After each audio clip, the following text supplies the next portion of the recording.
Hi mga Kalonatics! So ito na nga, may nag-text po sa akin na pwede daw akong humiram ng hanggang 100,000 pesos. So, tingnan natin kung totoo nga ito. Tara na at mag-review. Congratulations nga pala sa ating winner. Sabi ko nga kahit konti po yung subscribers ko ngayon, pero nag-promise po ako na every end of the month magbibigay po ako sa aking subscribers. So yung nag-text po sa akin is si May Pera. So in-install ko po agad siya. So try natin at ipaalam ko rin po sa inyo kung totoo nga ba yung 100,000 pesos na pwede nating ma-loan. So si May Pera, may review po siya na 4.2 stars.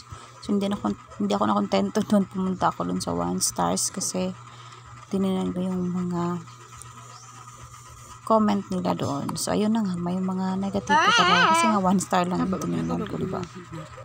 And then next po is, ito na nga yung i-access po nila yung contact list natin, SMS, camera, and location. So wala naman tayong ibang choice dito. Kung gusto nga natin i-try is i-agree lang po natin ito. Importante po magbasa po sa lahat ng details po na nakasulat dito.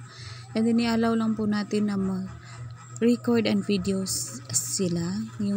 Then next is allow lang din po natin is yung mag-access ng location and information and contacts, and of course then the privacy and policy. Basahin niyo po maigi ito. Then allow lang po natin na mag-send sila and view our SMS message. Next, ito na nga po yung bubungad sa atin yung 100,000 pesos na pwede nating malong. So totoo nga kaya ito?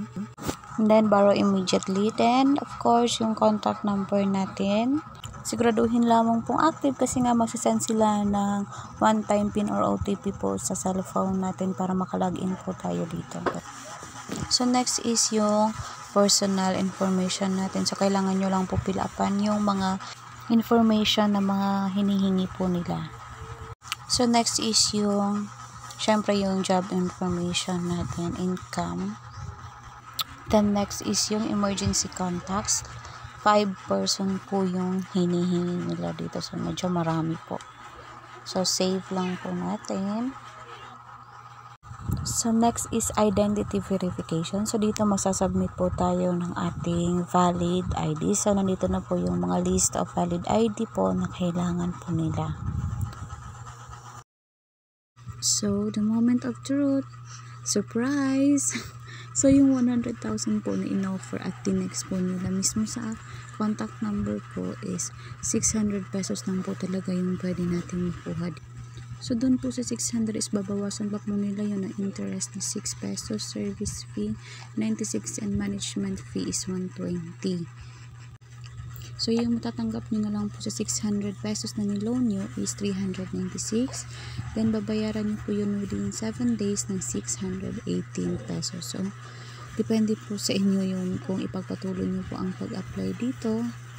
So nasa sa inyo pa rin po yung decision. Be a responsible borrower lang po. Magbayad lang po on time para iwas harassment. Bye!